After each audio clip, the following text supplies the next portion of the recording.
So I would like please to remind you, in case you don't see my presentation, do inform me, because sometimes we may lose internet connection for a few seconds, and you may lose my presentation, and I may be not aware of that.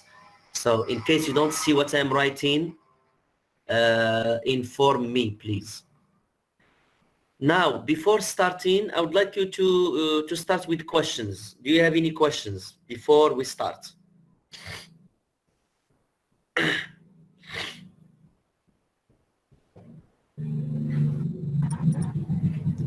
You may speak, or you can use your chat window.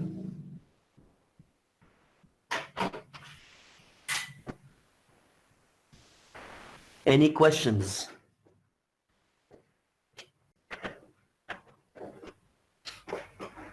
No questions?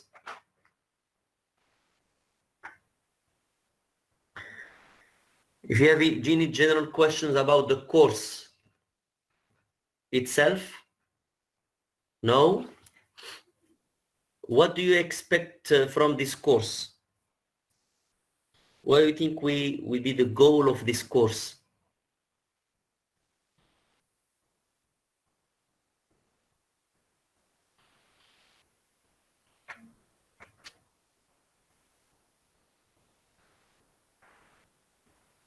It's more than that, Yasin. It's about writing an essay, okay? So remember that in a writing paragraph course that you have in S1, you were supposed to write a paragraph, okay? Now, in this module, you are supposed to write, you have to write a full essay,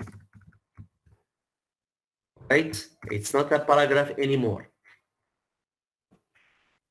And of course, if you can write a paragraph, if you can write a good paragraph, you will not have problems to write a good essay. Because as I told you in the first semester, those who were with me, that a paragraph is a miniature essay. Okay, it's just like a paragraph is a miniature essay, is like a small essay. In a paragraph, you have 3 parts. What are they? In terms of structure, what is the structure of a paragraph?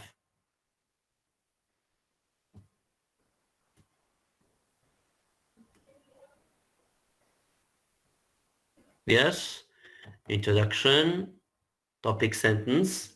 So yes, so you have the 3 elements. First, you have an introducing sentence, which can be the topic sentence. That's number 1.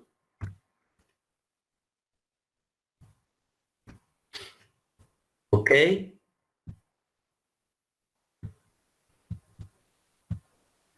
Well, so its structure. Please try to come on time. Introducing sentence, then yes, supporting ideas or supporting details. It's not ideas. Why we cannot use ideas? Why you cannot say in a paragraph ideas? Can I answer, teacher? Mm-hmm. Because in a paragraph we talk about one single idea, so the details are related to the main idea, not too much ideas. All right. Good. May so I, one paragraph May equals, 1 minute, please, equals one idea. You can develop one idea in one paragraph, and of course, whatever you have there are supporting details.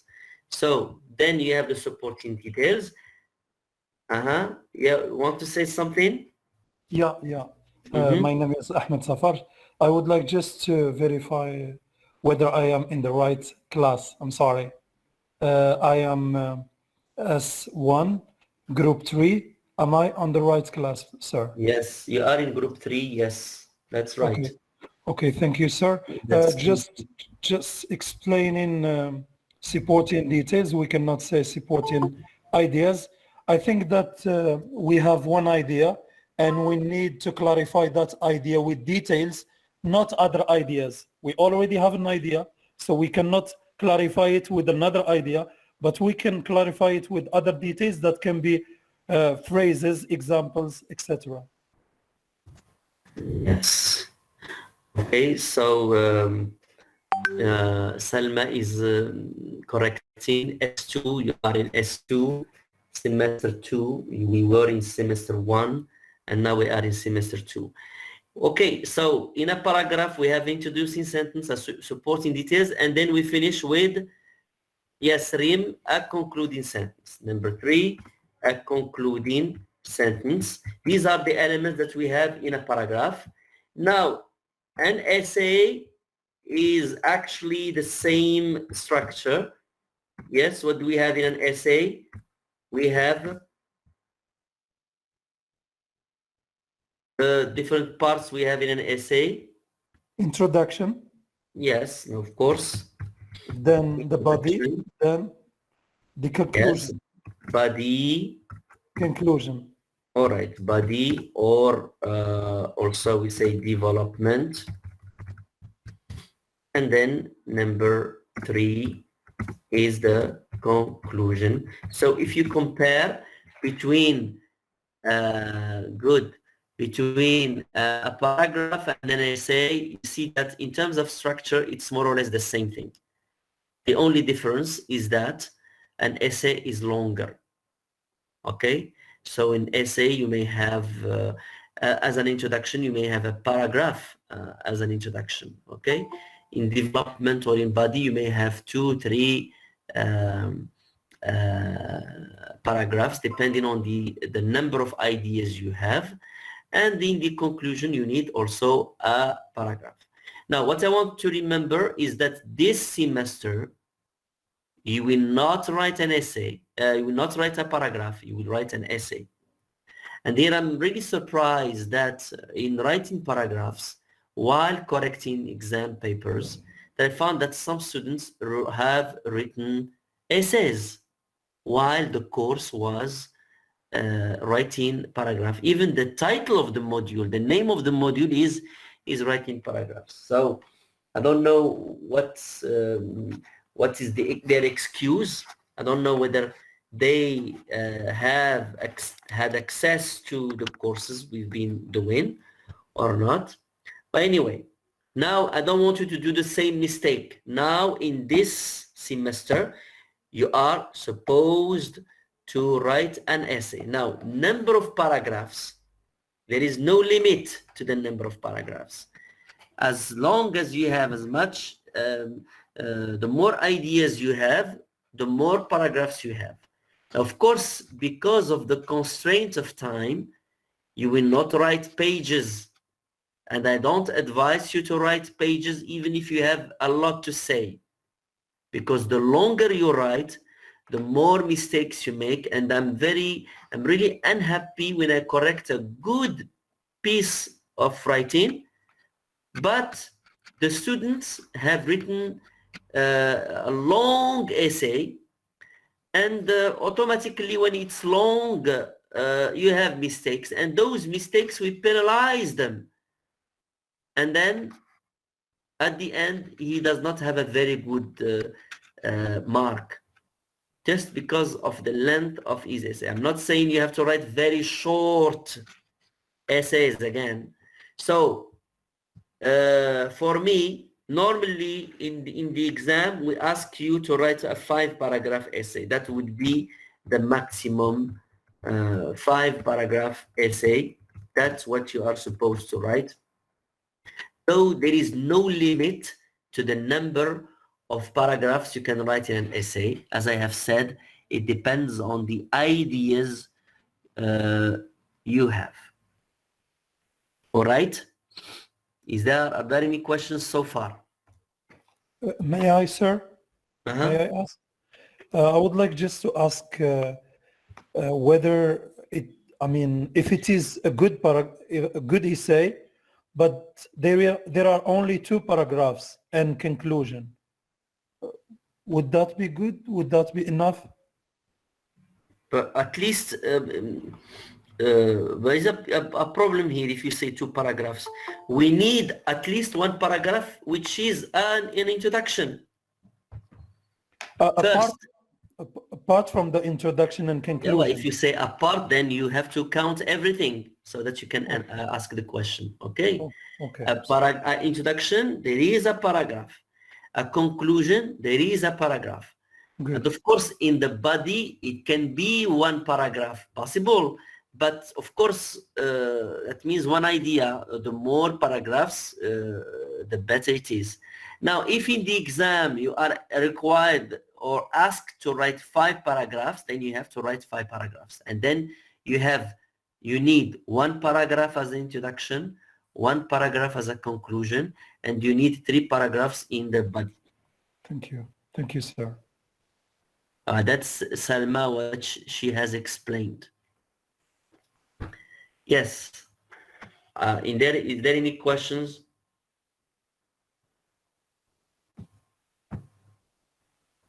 Any questions so far? Sir, one more thing to ask, I'm sorry. You have just said that we are penalized for the more mistakes we make. I would like just to ask grammatically and spelling, what is the limit for mistakes? Is there a limit? Yeah, and of course, as I don't know whether you were one of my students, I always tell my students the way I correct their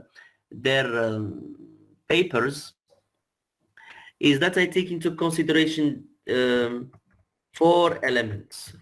4, content first, then grammar, then diction, then spelling, and also punctuation mechanics. Now here, when I correct your paper, first of all, I do, so each is out of 5. Okay? Okay. Each, so that at the end, you can come up with 20. 20 out of 20. Now, what do you mean by content? Here, it answers this question. Does the student write about the topic? And here you may find this as a silly question, but believe me, we come across not many, but some students who sometimes write something that has nothing to do with the topic. Like they are driven by their ideas. Again, I give the usual simplistic example that I give is if I ask you to write about basketball, don't write about volleyball, though there is the word ball there, and though they are both sports. If I say write about basketball, write about basketball. That's it. Okay, so many students, and then to get 5, which is rare to have it, is that it means not only writing about the topic, but was it well developed? Because there are some students who write about the topic, but they don't develop it well.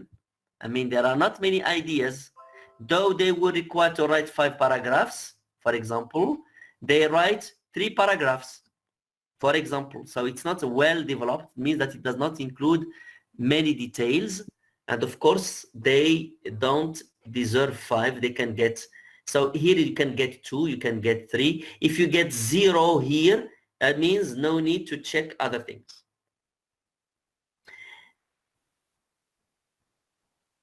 Then I check grammar. So while reading your paper, whenever I find grammar mistake, I just write G. So grammar mistake meaning tenses, problem of references, problem of repetition, problems of words which are needed, etc. All types of grammatical problems. So whenever I find one, I write G. What does it mean? For each G, one G, it means half a point is deleted. It means if you have 10 mistakes, grammatical mistakes, you have 0 here. 10 grammatical mistakes, 0. All right? 10 grammatical mistakes equals 0 in grammar. We may have 4 in content. So the students wrote well, developed well his topic and deserves a 4, but there were so many grammatical mistakes. Okay, automatically half a point is deleted for each grammar mistake. That's why I say don't write very long essays, because if it's very long, you cannot avoid making mistakes. Okay, again, if it is very short, you may avoid grammatical mistakes, but you have the problem in the content. It's not well developed. So it should be kind of balanced, not too long, not too short. Now, what I mean by diction is the use of, now here diction refers to dictionary, simply, dictionary. In other words, does the student use the appropriate words according to context? So here many students or some students have problems to use the appropriate word. What a word which is appropriate in a context is not appropriate in another context. Verbs, for example, that are often confused are learn and teach. Sometimes words that are confused are remind and remember, which are different words in terms of meaning. But sometimes the student do this type of mistakes because he does not know, or because he forgets, because he did not revise. And last but not least, again, for each problem in diction, half point is deleted. 10 again, diction problems means 0. And you can imagine how long it takes for me to correct one paper. So while correcting in the margin, I am writing either G or D or S. Okay, and then I finish, I count S. If I have 10, that means 0. 0 in spelling. If I have 5, that means that he has 2.5. And that's why many students are surprised when they see their marks in writing paragraphs. Sometimes I avoid it, sometimes I keep it. They find 10.5 and they're surprised. How come that the teacher is writing 10.5? But for a simple reason that I was calculating the halves that you have.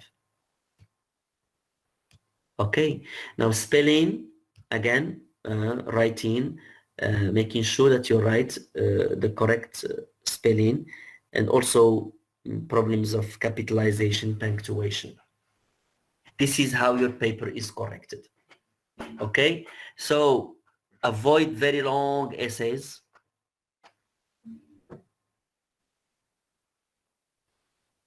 If you have 10, if you have 10 in the exam, I don't know what you have. Maybe you got, it depends. Maybe you got here 3 and here 3, and here 3, that's 9, and in spelling you get 1. Automatically it's 10. I don't know. But here, check your paper and do count spelling problems. Check in the dictionary and check how many spelling problems you have. Or how many diction problems you have. But sometimes we make mistakes and we are not aware that they are mistakes, by the way. It's like, because if we knew, we will not write them.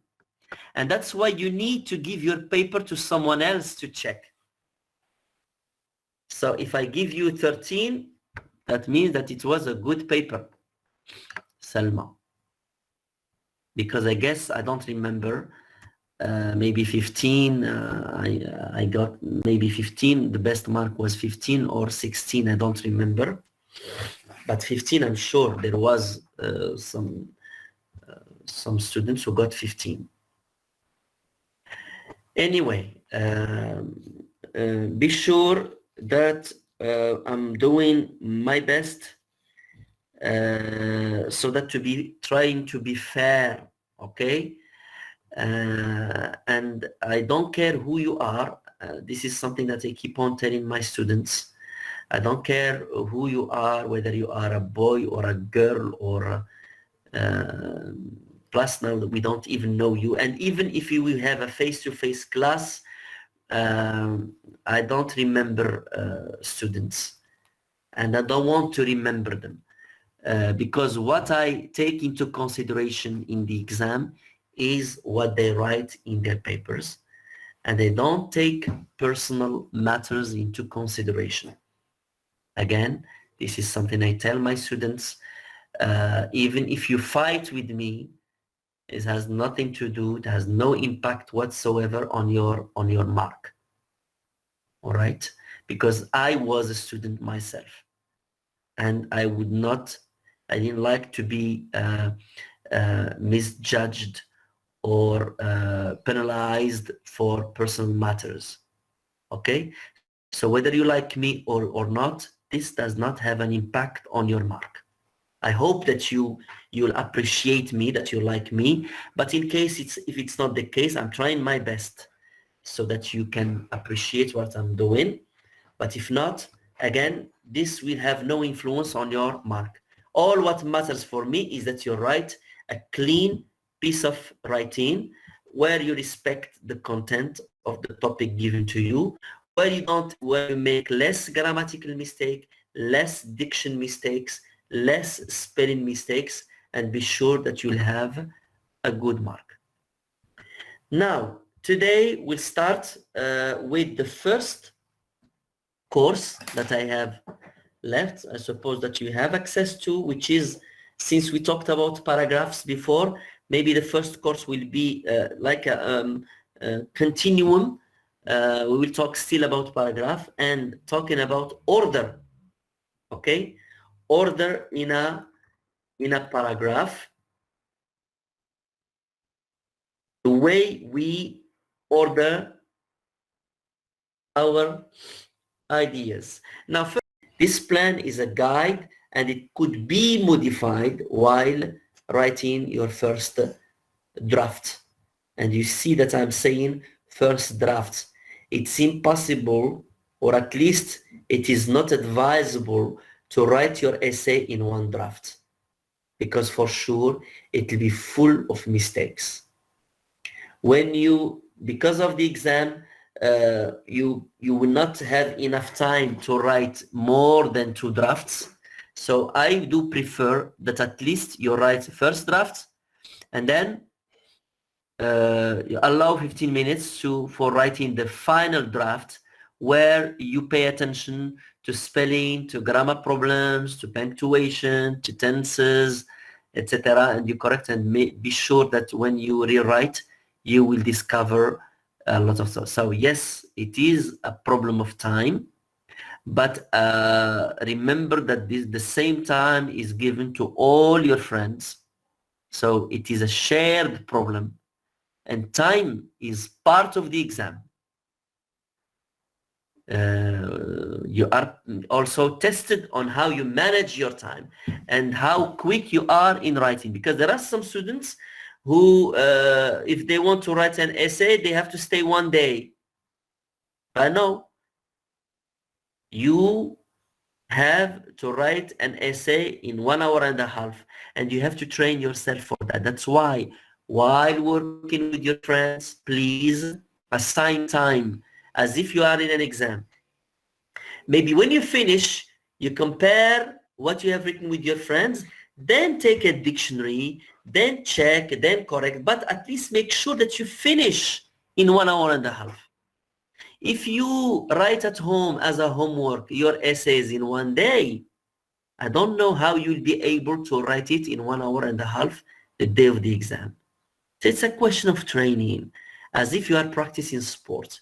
If you have never played for a certain time, or if you have never played a sport before, it will be very hard to play it the first time. But if you have played it before, then you are gained some experience, you are trained in a way, and you find it easy to do it in the day of the exam. So brainstorming, and then we say, how can I organize? How should I organize my details in a paragraph? And there are different ways to organize our paragraph.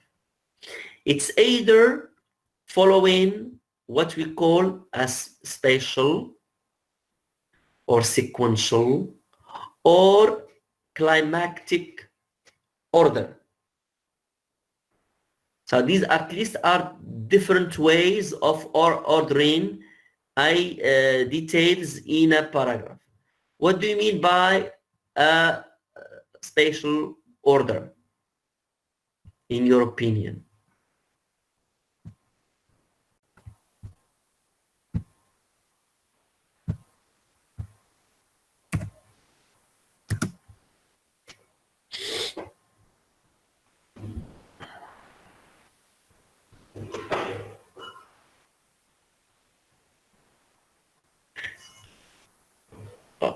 Order of where it happens.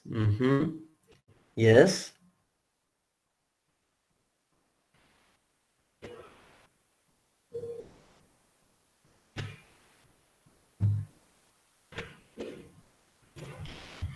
Who can try to explain what you mean by ordering following as spatial?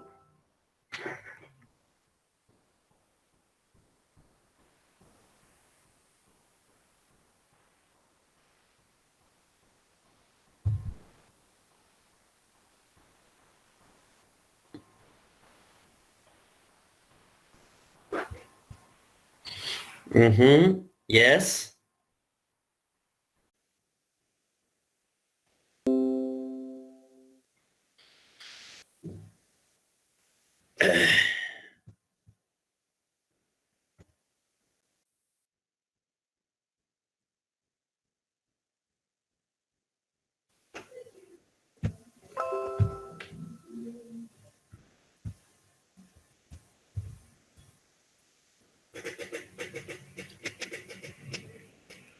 Yes. Now, yes, it has to do with space.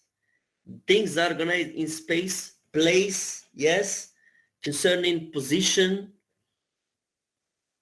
When you describe, especially when you describe position, size, shape,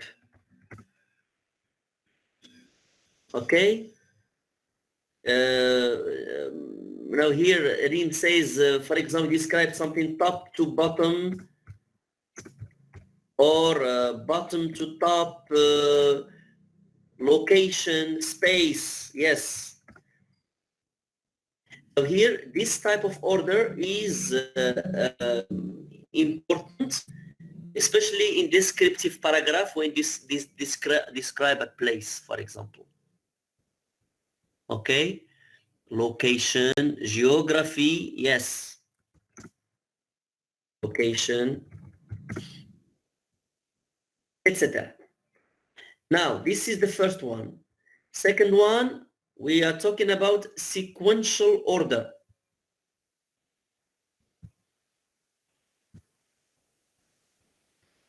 What do you mean by sequential order?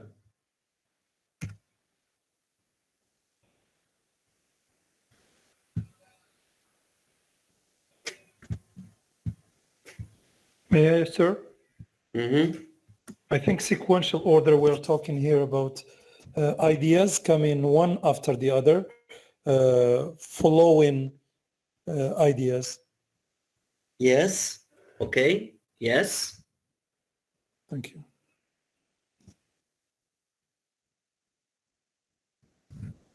Uh-huh. Yes. Yes, and of course here it gives us a kind of logical order.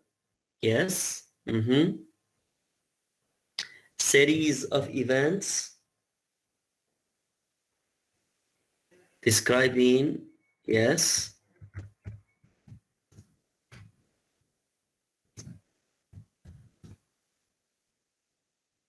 Series one after the other. Yes. Mm-hmm. Sir, Yes. I have just had an example in mind. Imagine I'm describing something happened at night and I can say, while I was sleeping yesterday, I heard noise outside the window. I switched off on the light. I took on my coat. I opened the door. So these are series of events. Yes, following each other. And of course here it is this order is made even explicit when you use the right linking words. Yes, we have a sequence. Yes, following. Yes, following a sequence of following. Sorry. Sequence of events. Can be chronological, logical. It depends on, yes. And the last type that you have in the exercise is climactic order.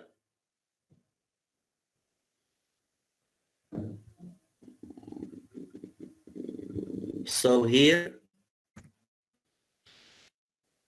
it means what?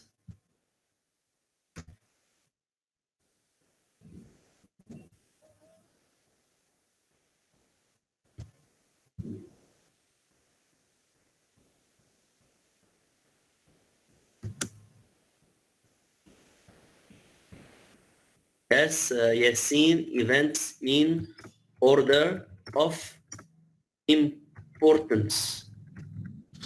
Yes.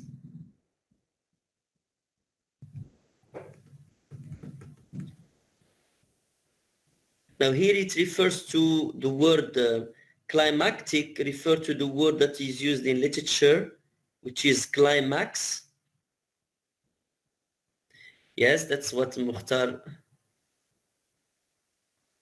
Yes, Umayma, in the exam you have just narrative or descriptive. S2. Yes.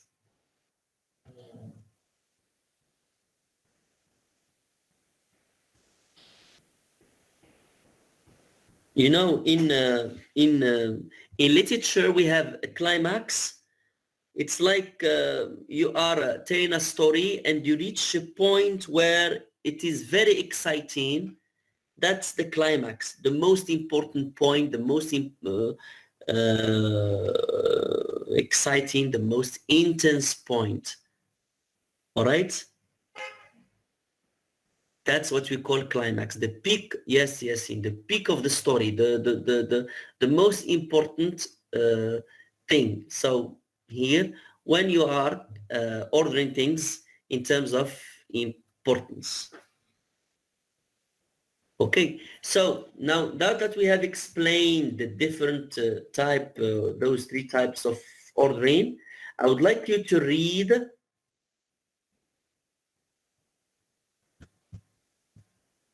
maybe I will put it here so that you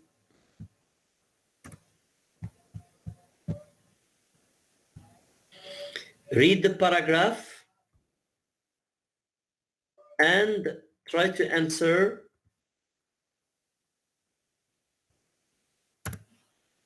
the question.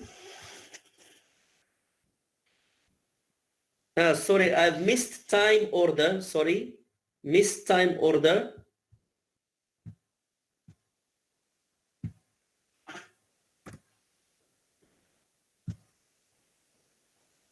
Which is another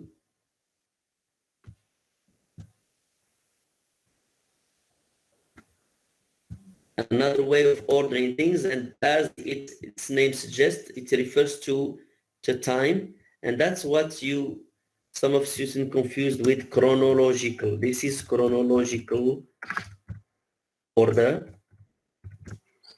Okay.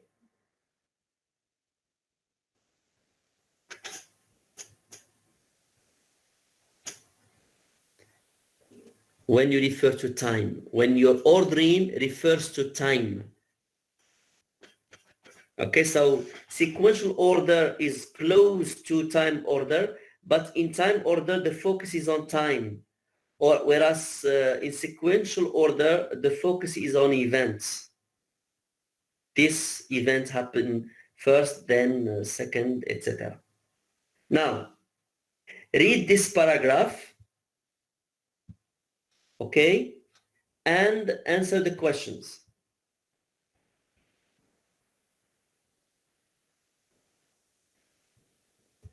First, we try to answer first question, and you justify your answer. You have the definitions of the 4 ways of ordering ideas.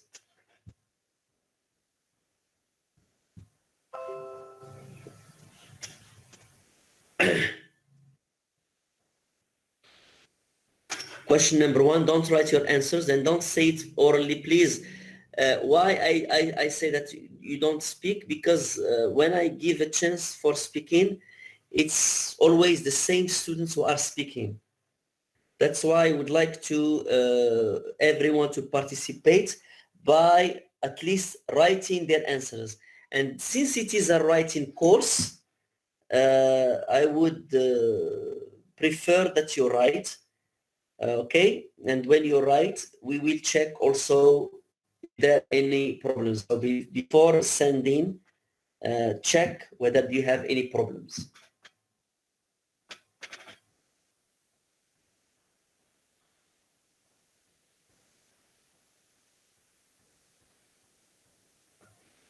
All right, now,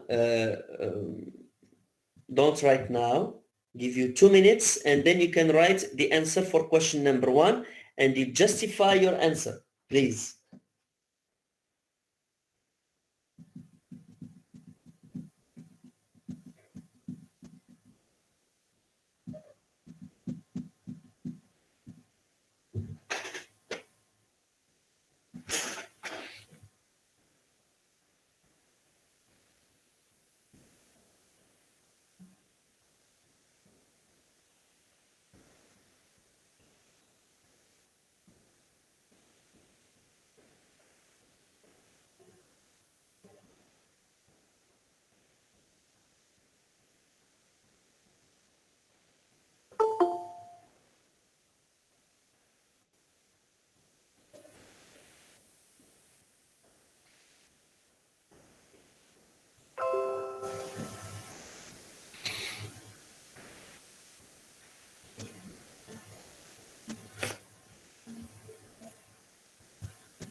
Now you can write your answers.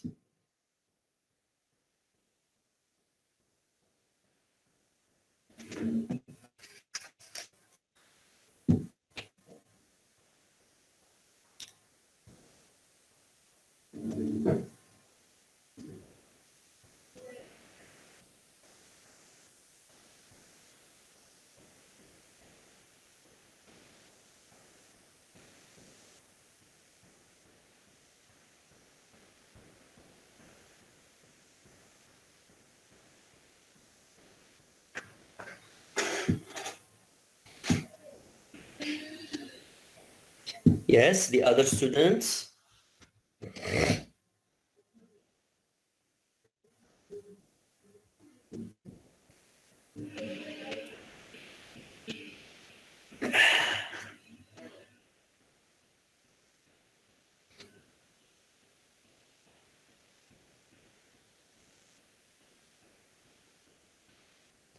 Fatim Zahra, you are confusing, you are using time order and you are talking about sequence of events. Whereas we have sequence of events, yes, can be, but pay attention so that you don't confuse time order and sequential order.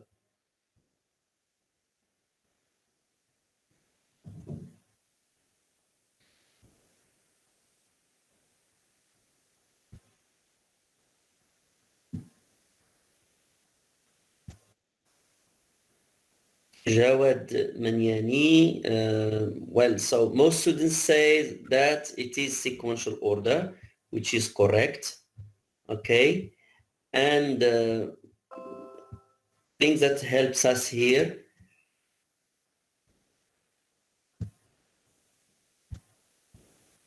So we'd say this, okay?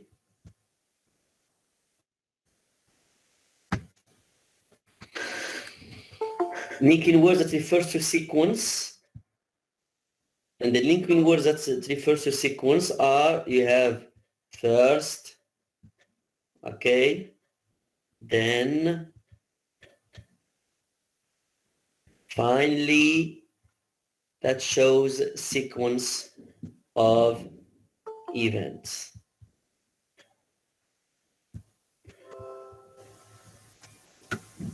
I hope that latecomers have a good excuse why they are late. I always try to find an excuse for those students. Please try to come on time.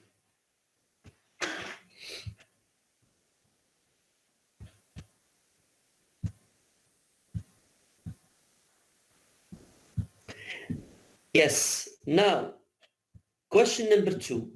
Please don't write until I tell you to send, okay? You can write if you want, but don't send. Time for you to revise before sending. Where is the topic sentence? Is it first sentence, third, or fifth? Take 1 minute, and then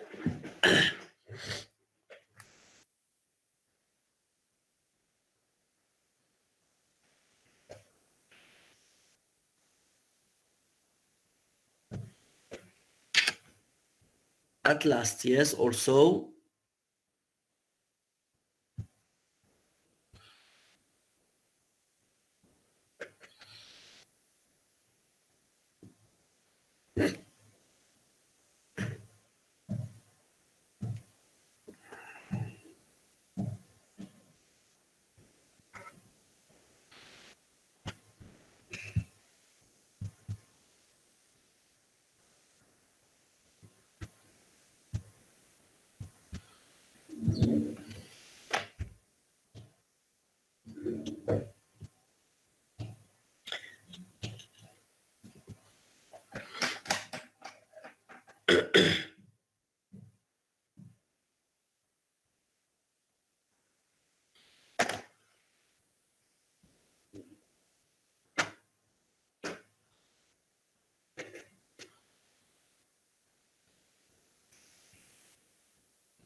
Now, you can answer.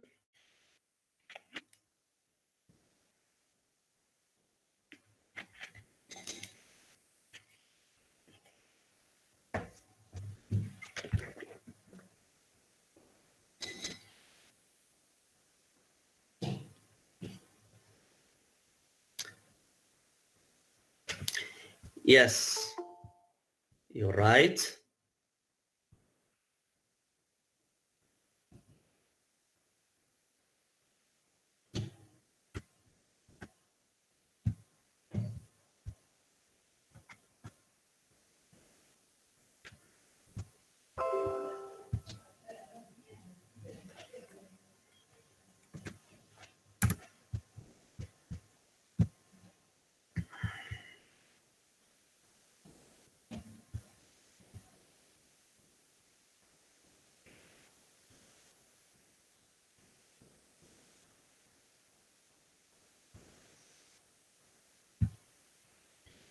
See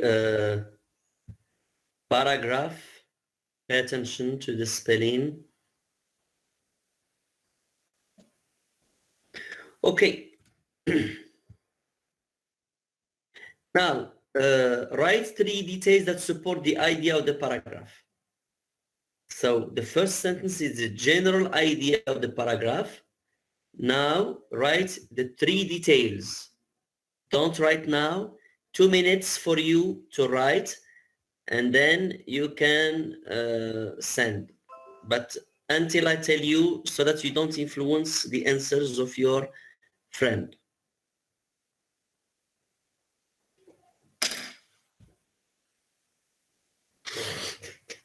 The 3 details.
Okay, your friend does not understand spatial order. Who can explain, who can help us understand what we mean by spatial order?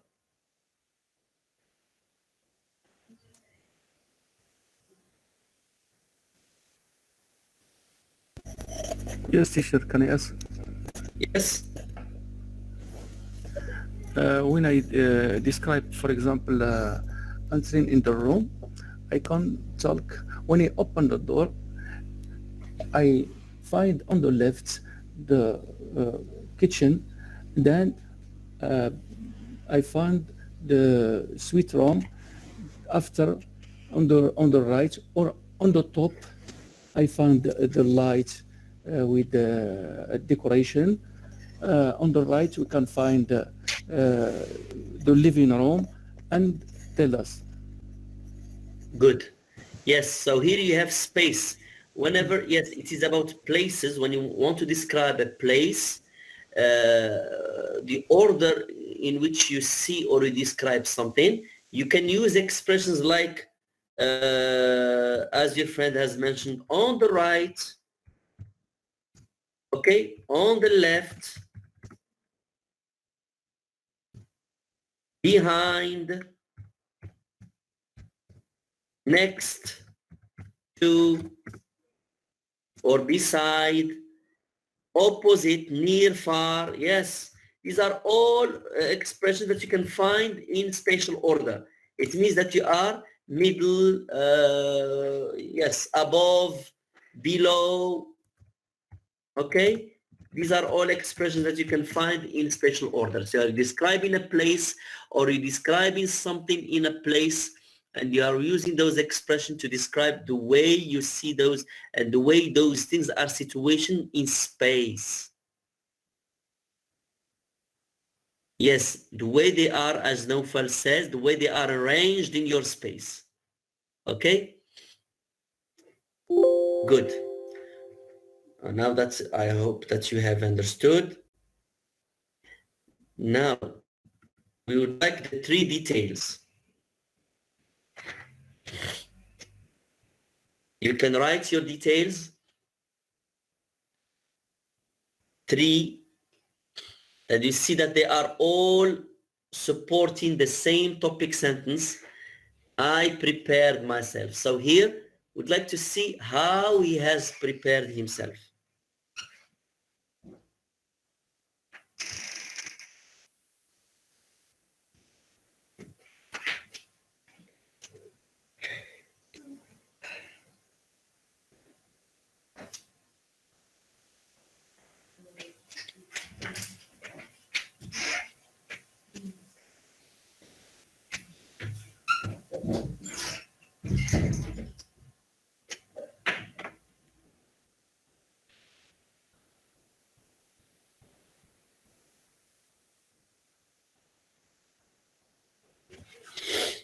Yes, you see that you have, and maybe this is how you, when you brainstorm, this is how you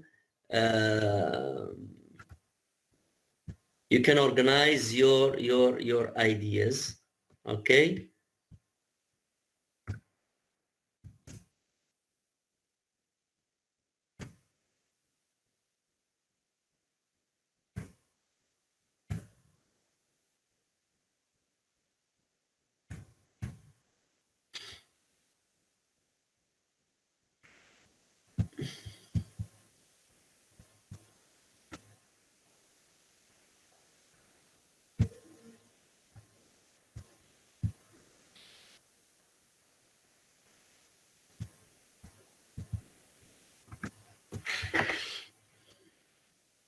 So these are, you see, if you do it while writing in a keyboard, some students sometimes, for example, a capital letter here, I don't know why, okay? You can do it without paying attention, but in the exam, I don't want to find capital letters anywhere. Capital letter, we know when it should be there, but because we don't pay attention, many students, as I told you before, either they are accustomed to write a letter somehow. There are some students who write B always this way. Okay, so, and they don't make a difference between a capital and a small letter. It's good if at home you have to take a decision to say how I will write capital B and small b. And then here, for example, you see, or if you cannot avoid writing this way, in writing the exam, especially if the exam is handwritten, then you have to make sure that the capital B, is bigger compared to, it's like in your hand, in your paper, I have to find something like this. So when I compare this and this, find that it is smaller, though I don't advise you to do that. Better opt for a clear capital letter and a small letter for each letter. And some students even have problems to write some letters in small and capital, because they are always accustomed to write, for example, T this way everywhere, which is a mistake, and you are penalized for that. Okay, your T capital letter, when you have a full stop, etc., when it's a name, whatever, okay, but when it's in the middle of the sentence, then it should be a small t. Again, there are still some students who write I small letter. I is always capital letter everywhere. Unfortunately, there are still some students who don't know this elementary rule. I is always capital letter.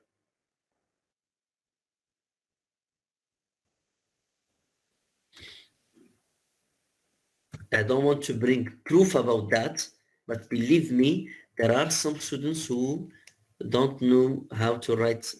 So I is, it is always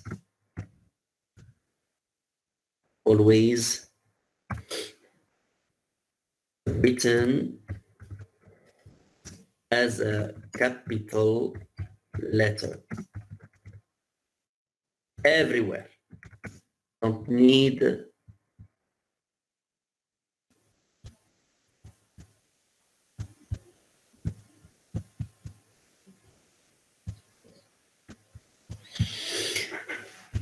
all right, so these are the three things that he has to do to check the knapsack, to check the flashlight, and checking the food containers. Okay. Yes, maybe you need more explanation if you want. Checking the knapsack, whether it was in good shape, whether the flashlight worked. Anyway, these are the three details. Okay, now we move to the next paragraph. Same question. Don't write your answers until I tell you, please. First, read first the paragraph and then answer the first question. And better explain why you have chosen this type of order.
Okay, you write your answers.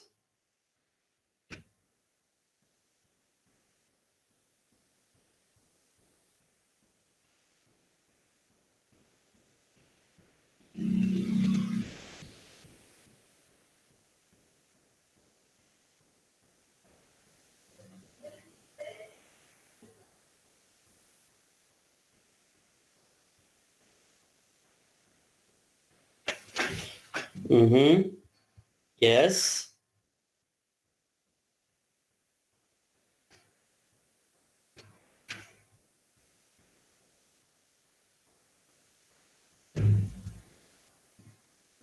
Many good answers.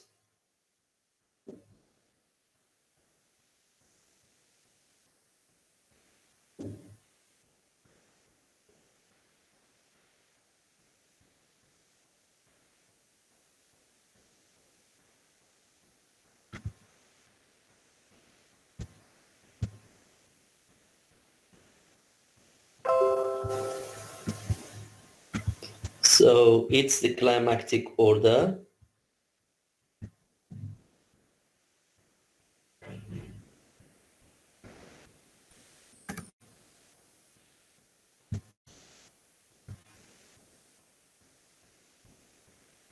Is presented.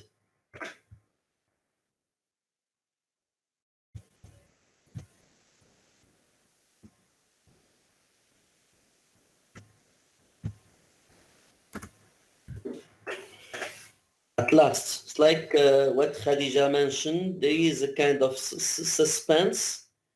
It's only at the end that we know what was the gift. So creating suspense and going from general things to more important things. And yeah, so that's in order of importance.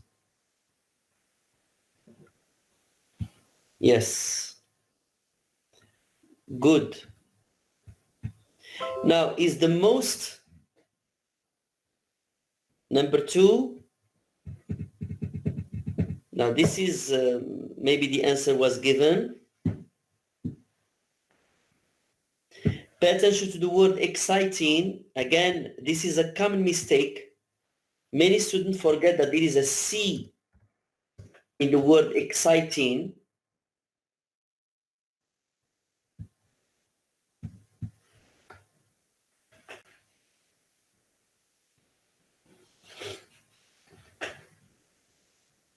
This is a common mistake that I find. Now, the most important, number 2, beginning or end. So we have answered.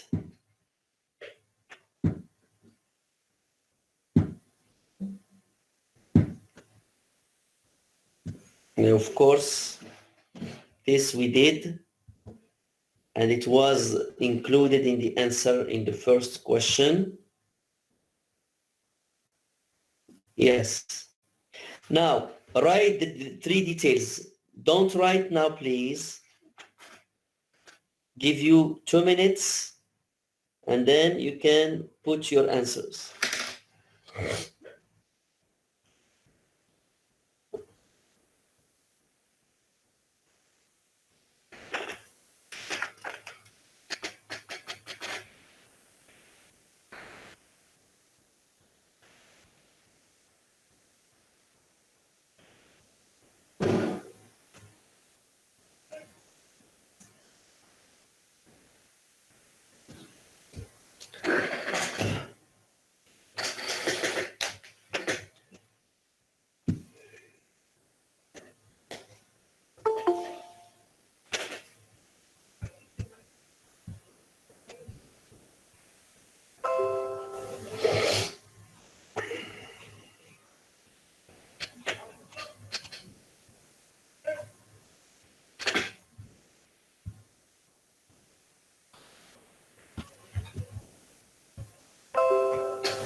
Again, another student is asking, what do you mean by climactic order? What did we say? Here is the definition we have given.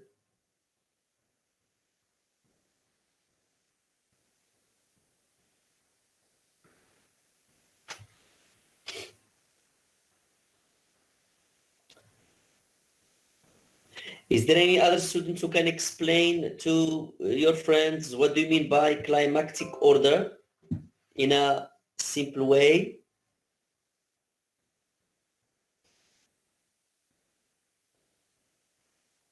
Yes, Yasin. Okay, Hisham. Yes, teacher. Yes. Michelle, Uh-huh. can I answer? Yes. Yes, climatic order, when you tell a story and you keep the most thing, then you want to show it at the end. It's derived from climax. You keep Mm-hmm. the Yes. most thing that you want to show it at the end. At the end. Yeah. Oh, yeah, yeah. Well, just in this case here, we have the end, but it's possible that we can have a climax in the middle, possible, of a story. Okay? Yeah. So where things Yeah. get complicated when we have, it's like, for example, in a detective story, you have problems, crime, things get complicated. It reached the peak where things are very very I mean very complicated.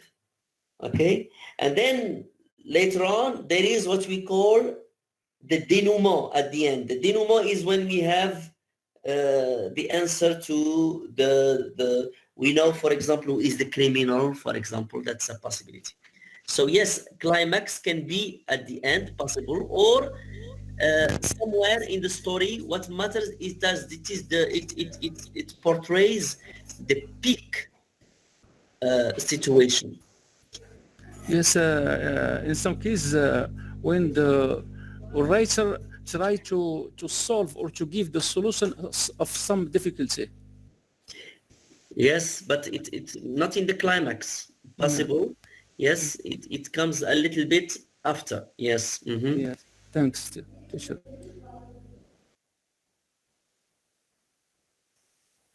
All right. So here, simply when you describe it, when you arrange your ideas, okay, um, from the least important to the most important, if you want. Okay, that's one way of defining climactic order. And remember the keyword climax. Now we go back to the exercise. The details. Now you can write your details, 3 details.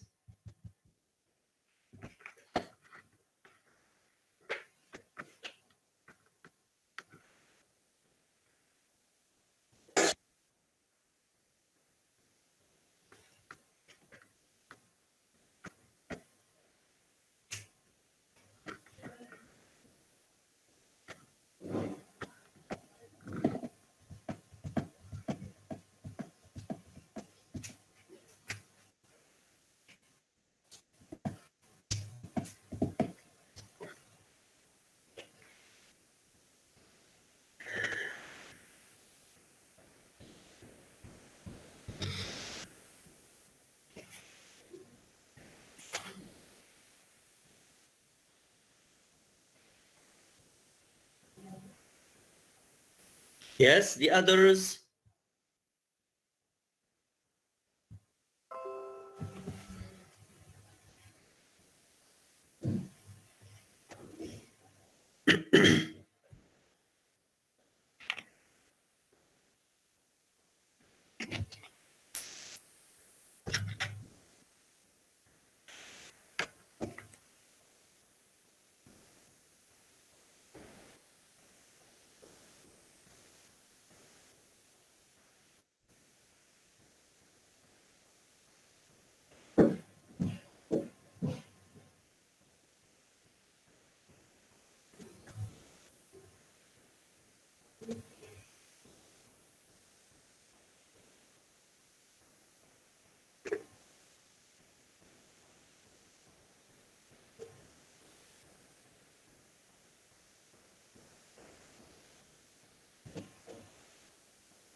Okay, so we have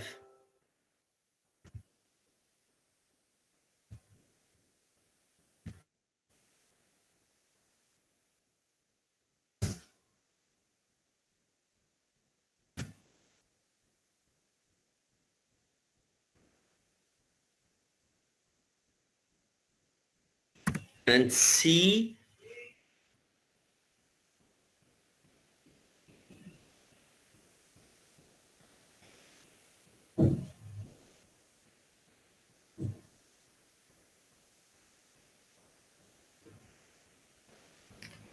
Now this is a word that Hassania, that a few minutes I say that students confuse the word remind. Okay, I have just said it a few minutes ago. Words that are generally confused. Remind. Now here you need to write remember, not remind.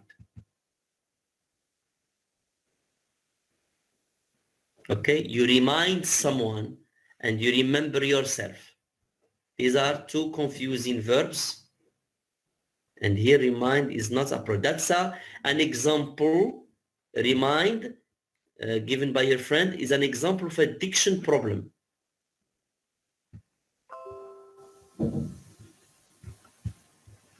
That's why I'm telling you to write, because when you write, I can have concrete examples that I can discuss with you.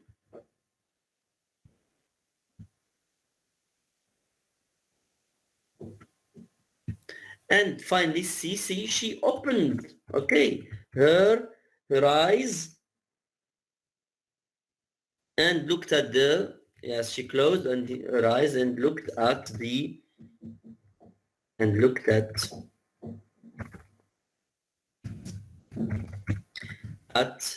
so she knew what was the gift.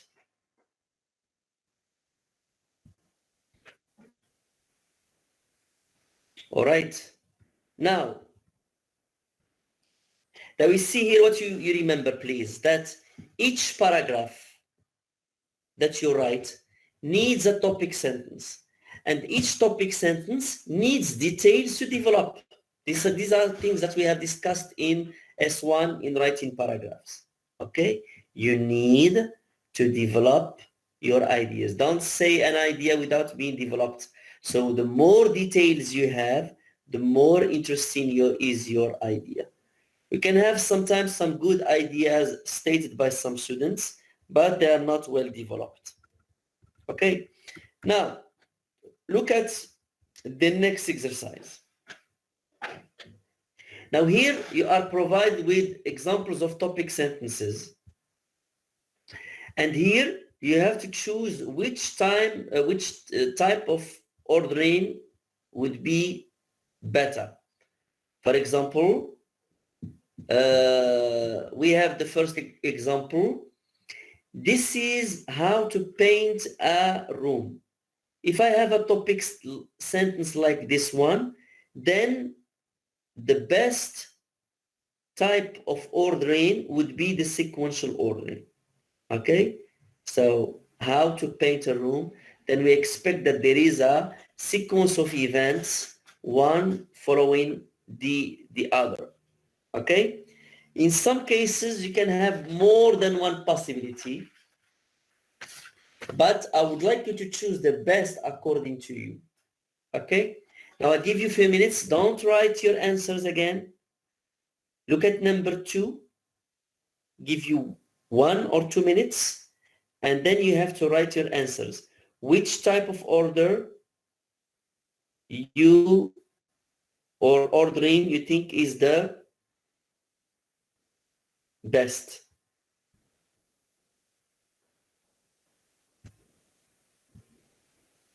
Spatial, time, sequential, or climactic order.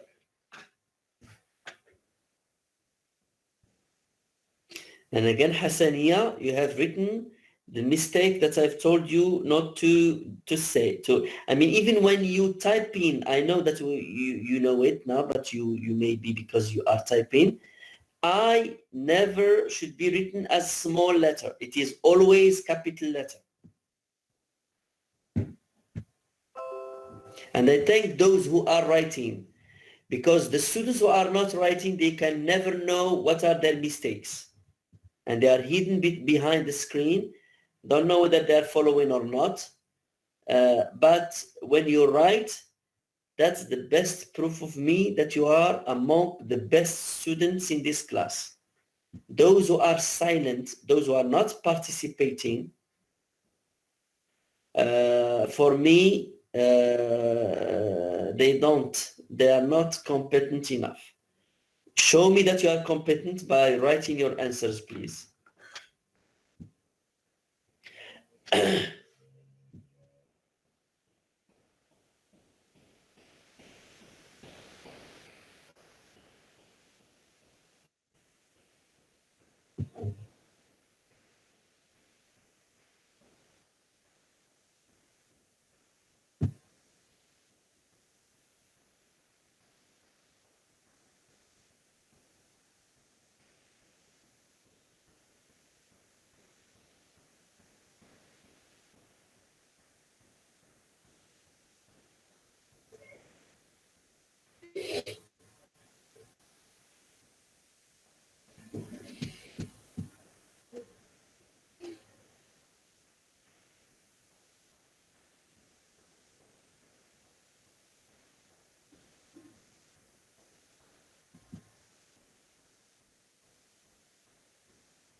The birthday was a success. What do you think? Which ordering is the best? Number one, just number one.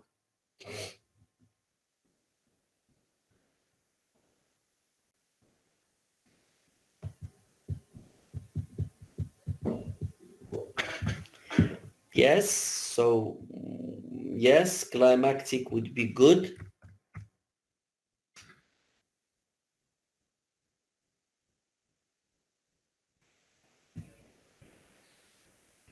Yes, to show how was it a success.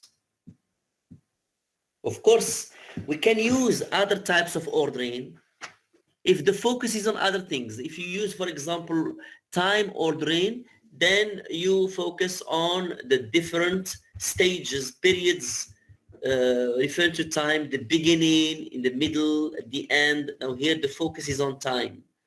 Okay, if you are focusing on the order in terms of importance, then you use climactic. Now look at number 2. Don't write your answers. Number 2. Don't write until I tell you.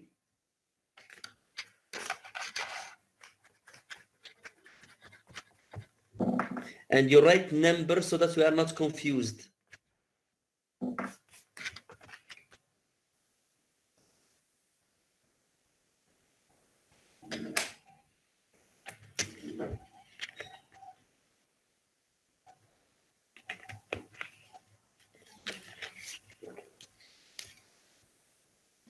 So maybe we check the best answer by saying what was the answer of the majority of students.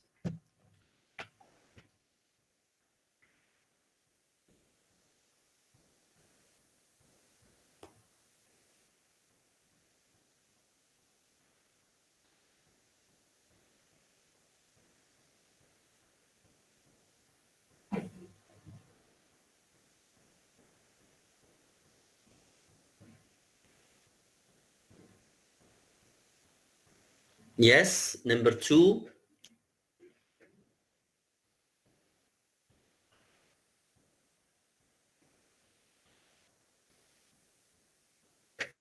Yes, so Umayma is explaining. Well, okay.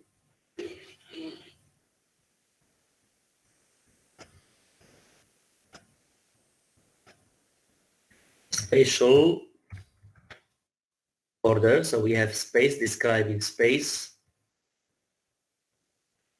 Good. Number 3, 1 minute. and then you can write your answers.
Okay, you write your answers for number 3.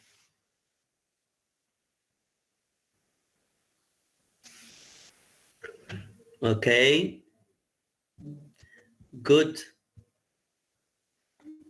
So most of the students have given the right answer.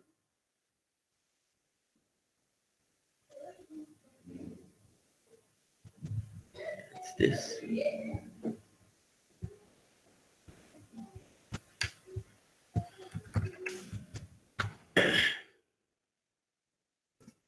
Okay, now number 4, 1 minute. Write the number so that we are not confusing answers. Write the number.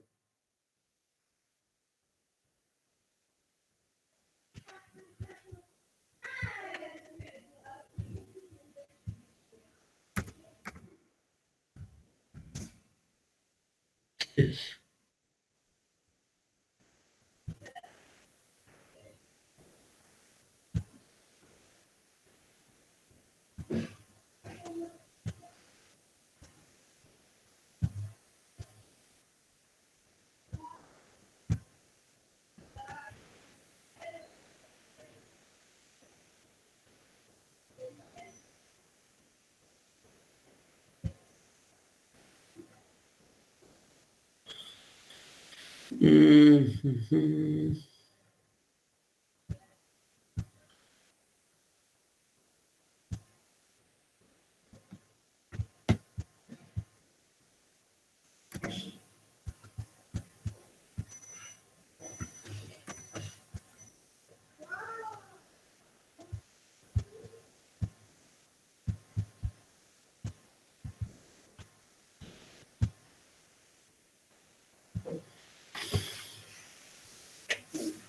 Number 4.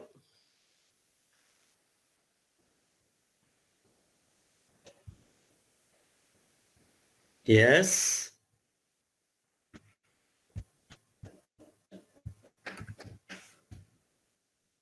Sequential. Good.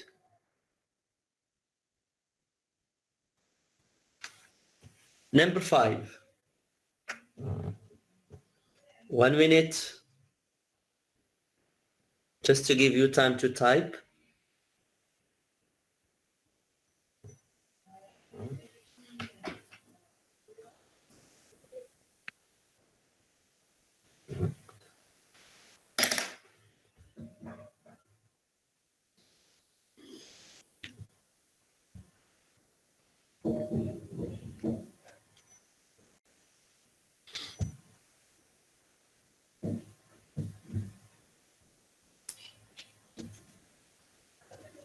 Yes, your answers.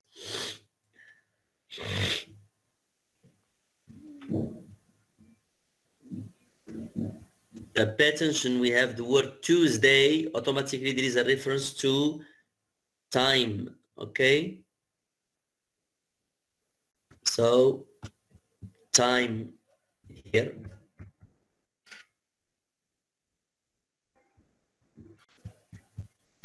Now, number 6. 1 minute.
Number 6.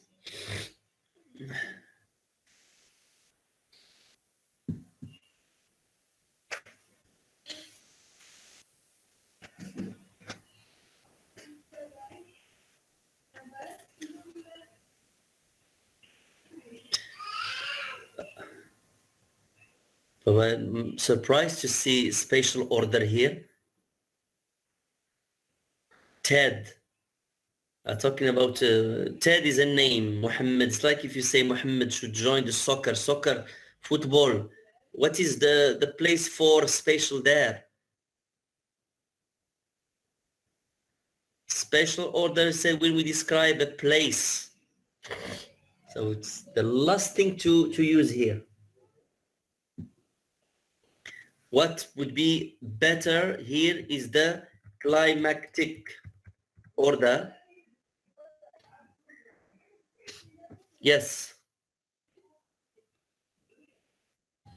Of course, we can use other ordering, but the best one here is, it's like you notice that this person is good in playing, is a good player, and you imagine that his place is in a soccer team, and that would be the climactic points to be reached. Okay. If you opt for sequential order, then maybe you have to write sequence of events. Okay, so that's you show how he was able to join the soccer team. Okay, so sequential order can be also possible, but I would opt for climactic better. 7 is easy.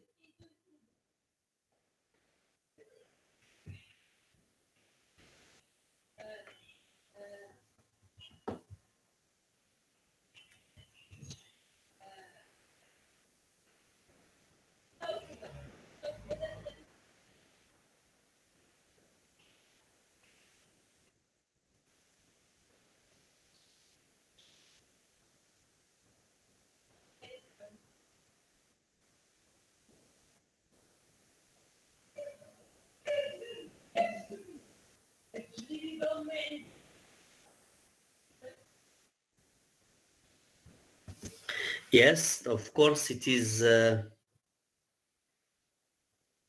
Yes. You will describe a room, you are describing space. Automatically, spatial order is the best option.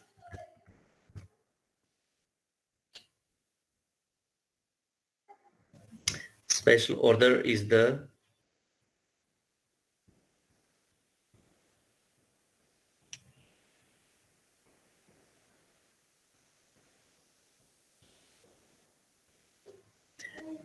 number 8.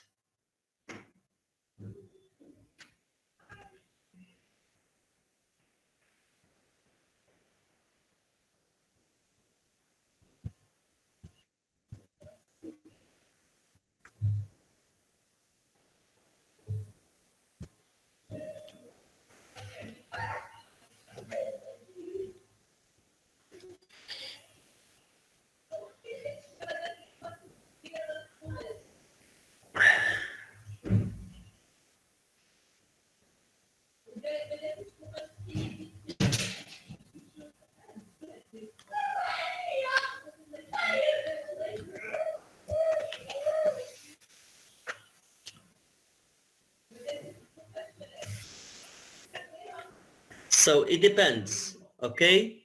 If you want to describe it as a space, if you want to guide, as one of your friends has mentioned, you want to guide someone saying behind, near, opposite of, pass, then you need spatial order.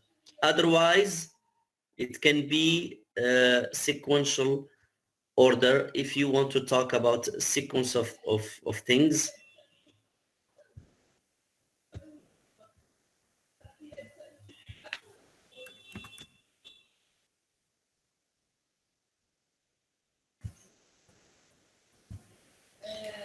So spatial or sequential, possible also.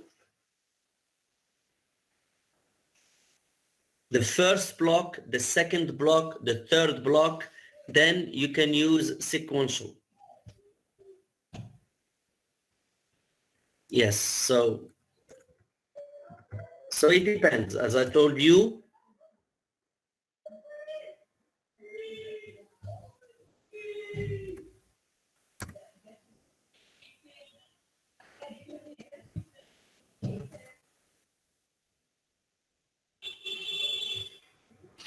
So if you are describing the place, then spatial. If you are not describing, if you are talking about those blocks, first, second, third, then it is sequential. Now, 9. The next chapter is even better.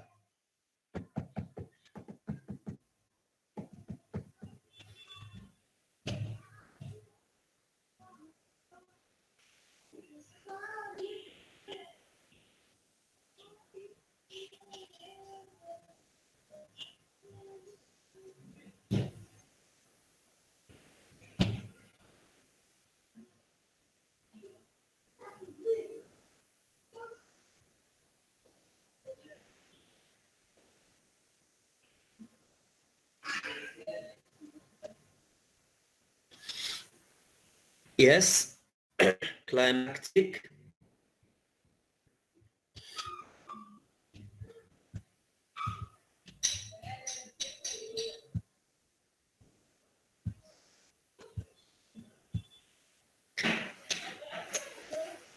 Now, chicken soup is easy to make. 10.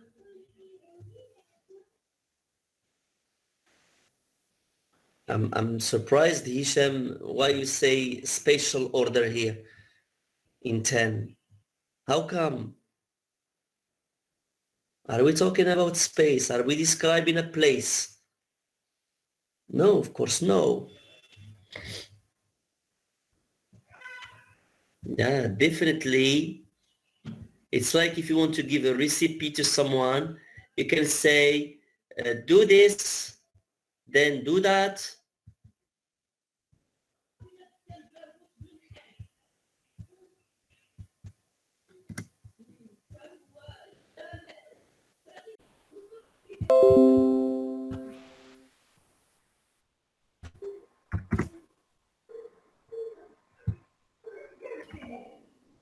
Of course, sequential. All right. Now to recapitulate, please. What did we talk about today? You try to tell me what you remember from today. Write in your chat window.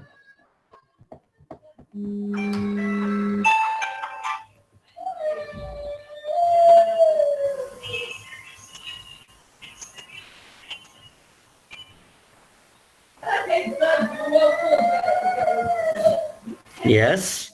Okay. So we talked about the structure of an essay, which looks like the structure of a paragraph. How we can order things in a paragraph or in an essay.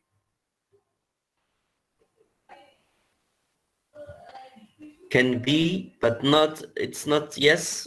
It's good to keep whatever important towards the end, to create suspense. What else you remember from today? mistakes, how to avoid them. Some of the common mistakes that students do. There are words that I keep on correcting, words like which. Many students forget the H in which. And I have seen a student somewhere here in the chat window a few minutes ago who wrote which without an H. Yes, not too long, not too short again. Tell it.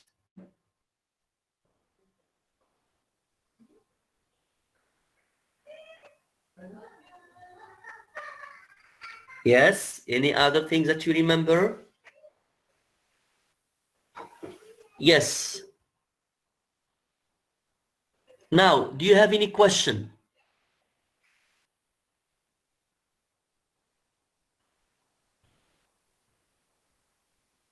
Okay. I hope that you remember that I is always capital letter. I am still in the process of correcting.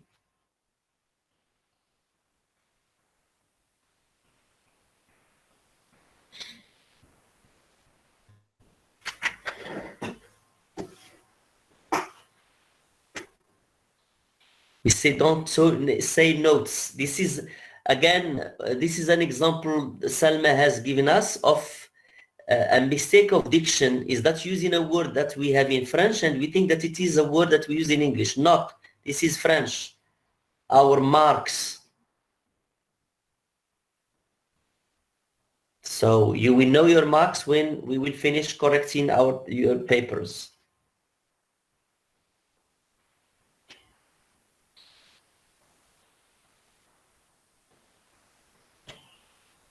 We don't say be merci.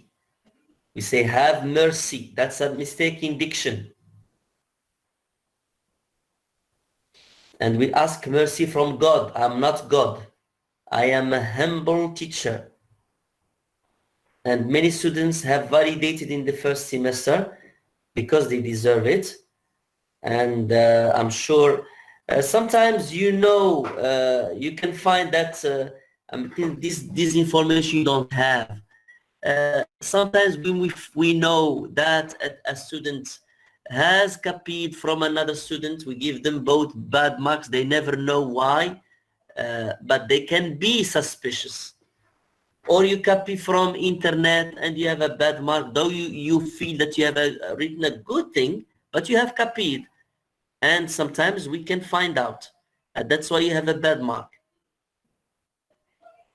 Sequential order, when there is a sequence of events happening one after a series of events happening one after the other. That's what we mean by sequential order, a sequence. Series of events happening one after the other. It's like if you want to prepare a cake, you say, prepare your ingredients, then you need flour, eggs, milk first, mix eggs with milk, then add salt. These are sequence of events.